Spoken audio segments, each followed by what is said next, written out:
If a fetus is a baby, we should be able to take life insurance out on it. No, you wouldn't. Because the baby, not just the fetus, is still within the mother. The baby has not left the womb. So by virtue of the mother being covered, so will the baby. That means if a woman has a miscarriage, she's entitled to a life insurance policy.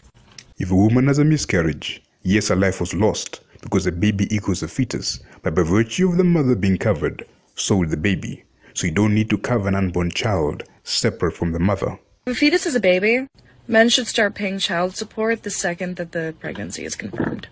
No, you wouldn't, because the unborn child is not born yet. So by virtue of caring for the pregnant woman, you're caring for the child. Also, child support is only paid to women who are not married to the men that impregnated them, which is not applicable in a marriage nuclear family setting.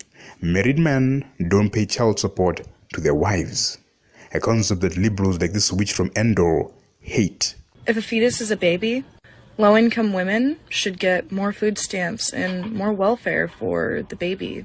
That would be assuming that food stamps and government welfare are good things to start with, which they are not. Nobody, I repeat, nobody should get food stamps or government welfare. If a man doesn't work, he shouldn't eat. We have to work by the sweat of our foreheads so as to put food on the table, not rely on government interventions and handouts for basic commodities. This also applies to pregnant women. Once again, by caring for the pregnant woman well, you're caring for the unborn child. And so, pregnant women would need food stamps or welfare if the fathers care for them in the scenario that the woman was a victim of a hit and run. Otherwise, her husband would care for her needs without need for government assistance. If a fetus is a baby, we should be able to claim them on our income taxes for that year. No, you wouldn't, because they're not born yet. Yes, they're babies. Yes, they're living beings with the right to life as much as you or me. But they are still within the confines of the mother's womb. This would be like asking, why not buy a separate room for your unborn child?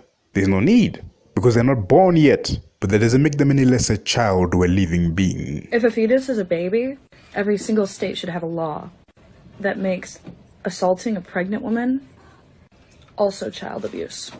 I do agree that a man that harms a woman that is pregnant to a point that the child is harmed should be punished. And I would label that as child abuse because a child was abused. So the witch here got it right for once. But even a broken clock is right twice a day.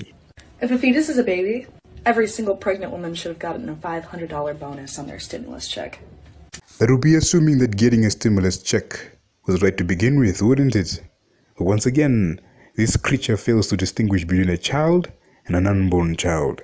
They're both children, but one is in the world and the other in the womb. So by caring for the mother, you're caring for the child too.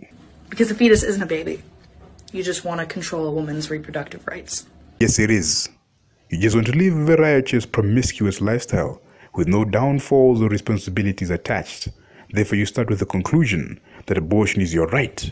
Then you work your way backwards to justify your flawed presumption. Abortion is murder because life begins at conception. That is a scientific fact. And like mules, facts are stubborn. They don't change.